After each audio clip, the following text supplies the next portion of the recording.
Esta reina de belleza fue a confesarse con un sacerdote y desapareció misteriosamente. 4 días después fue encontrada, pero ella ya no estaba en este mundo. Al parecer alguien se había aprovechado de ella y después la había enviado al otro mundo de manera bastante macabra, para después simplemente dejarla en un canal. Todo apuntaba a que el culpable había sido el sacerdote, pero increíblemente la iglesia lo había protegido por muchos años y tuvieron que pasar más de 40 años después de su final para que finalmente se conociera la verdad y el tipo, el verdadero culpable, fuera sentenciado, fuera condenado a prisión. Pero en realidad, ¿el culpable provenía de la iglesia? Quédate, que yo te platico la historia completa.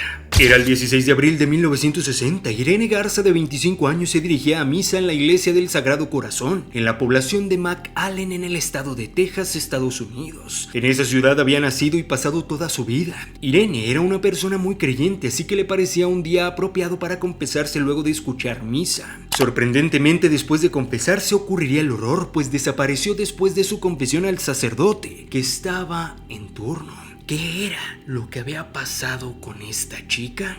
Irene Garza había nacido el 15 de noviembre de 1934. Sus padres, Nicolás y Josefina Garza, eran dueños de una tintorería en la ciudad de McAllen y tenían otra hija llamada Josie. Cuando Irene era una adolescente, como el negocio de sus padres había prosperado, la familia se mudó a un mejor barrio al norte de la ciudad. Fue la primera joven de origen latino en graduarse en el secundario de la zona y la primera de su familia en asistir a la universidad. Por su belleza, en 1958 y con 23 años, fue elegida Miss Sur de Texas. Se desempeñaba como maestra de segundo grado en una escuela primaria de la ciudad para chicos necesitados y muchas veces utilizaba su propio salario para comprar cosas que los niños requerían y que no podían pagar. Irene era muy comprometida con su trabajo, además realizaba tareas como secretaria de la Asociación de Padres y era miembro del grupo católico La Legión de María. Iba a misa y comulgaba casi todos los días. Ella parecía ser un ejemplo a seguir para todas las chicas que la admiraban por su belleza y por su profesionalismo. Sin embargo, algo muy malo estaría a punto de pasar y en el lugar que menos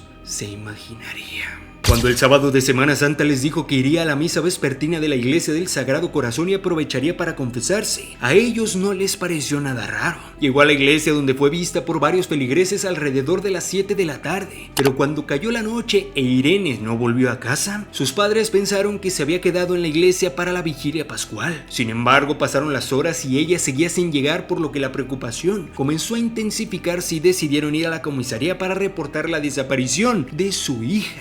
Esa misma mañana se inició una intensa búsqueda a lo largo del Valle del Río Grande. ¿Cómo es que alguien podría haber desaparecido al visitar una iglesia y después confesarse? Todo era bastante extraño, todo era bastante misterioso, y al menos la familia de ella, la iglesia e incluso yo creo que hasta ella misma en su momento jamás se imaginaría que en el lugar donde probablemente se sentía más segura fue precisamente donde desapareció y donde le harían algo verdaderamente macabro. El último en verla con vida era el sacerdote John Bernard Faith, quien estaba destinado temporalmente en la iglesia y tenía 27 años, pero cuando lo consultaron, él dijo no saber absolutamente nada de ella. Decenas de voluntarios se sumaron a la búsqueda oficial. Lo primero que se encontró un par de días más tarde fue su carterita negra tirada en un terreno. Poco después, al costado del camino, encontraron un zapato blanco de taco con capellada calada y también le pertenecía a Irene. Desde este momento el temor invadió a su familia y las esperanzas de poder encontrarla se esfumaron.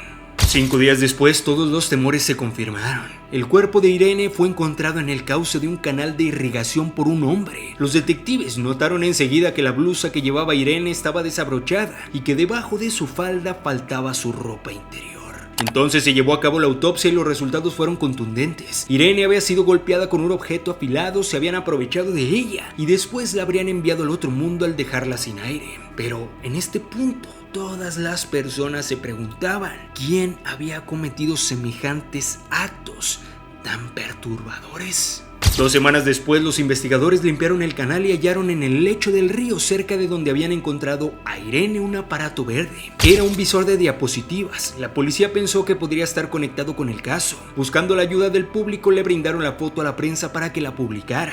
2 días después recibieron una nota manuscrita del sacerdote John Faith, donde admitía ser el dueño del aparato. ¿Acaso este sujeto, acaso este sacerdote, tenía algo que ver con el final de Irene? Fue entonces que el sacerdote fue interrogado en varias oportunidades y dio diferentes versiones sobre aquella noche, siempre negando tener algo que ver con lo sucedido.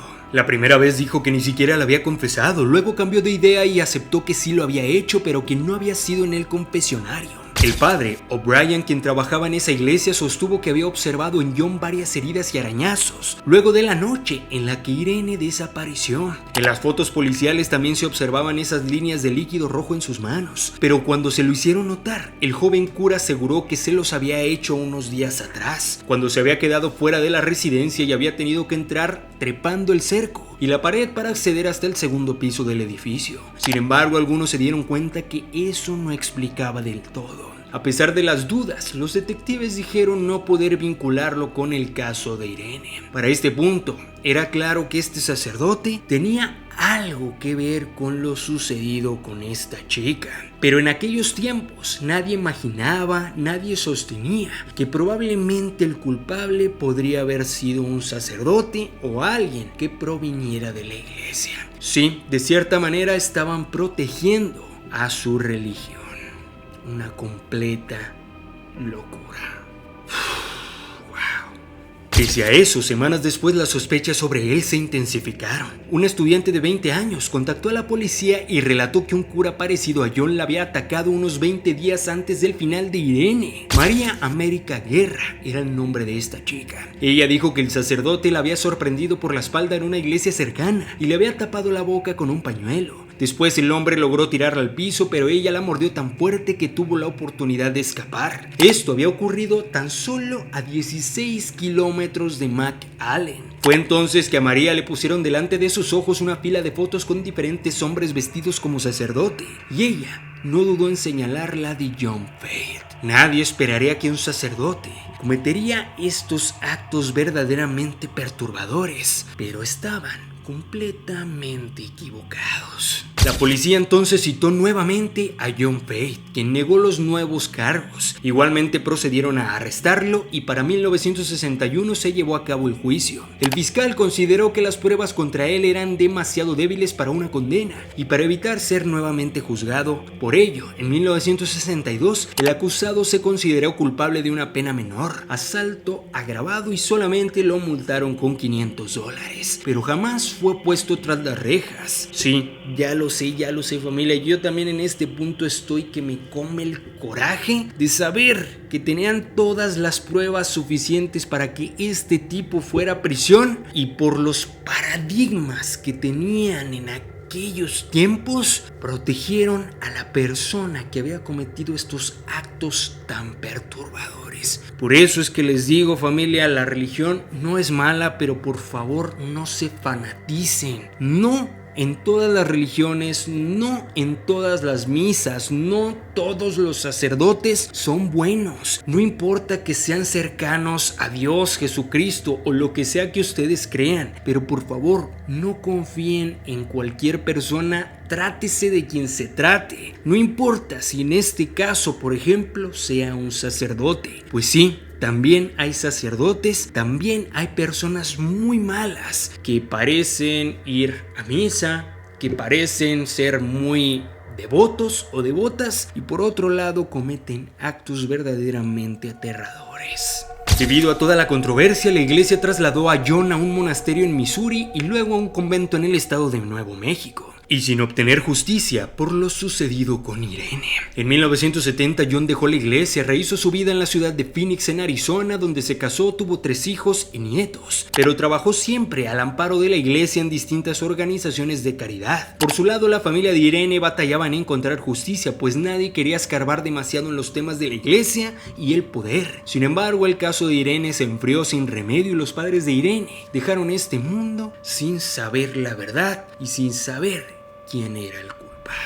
La investigación estuvo estancada hasta el año del 2002, cuando el jefe de policía de McAllen, un tipo llamado Víctor Rodríguez, reabrió el caso. Hubo entonces un dramático giro en la historia. El monje de Oklahoma se convirtió en el testigo estrella cuando le escribió a la policía diciéndole que sabía algo de un caso. Les contó que alrededor de la Pascua de 1960 le habían recomendado en el monasterio aconsejar a un chico cura que quería convertirse en un monje. Este cura le contó que había atacado a una mujer y la había enviado al otro mundo. Sin embargo, este monje no sabía el nombre de la persona, ni la fecha exacta, ni la ciudad donde había ocurrido todo esto, pero todo concordaba con la historia de Irene. Incluso el monje mencionó que el sacerdote le relató absolutamente todo lo que hizo con lujo de detalle.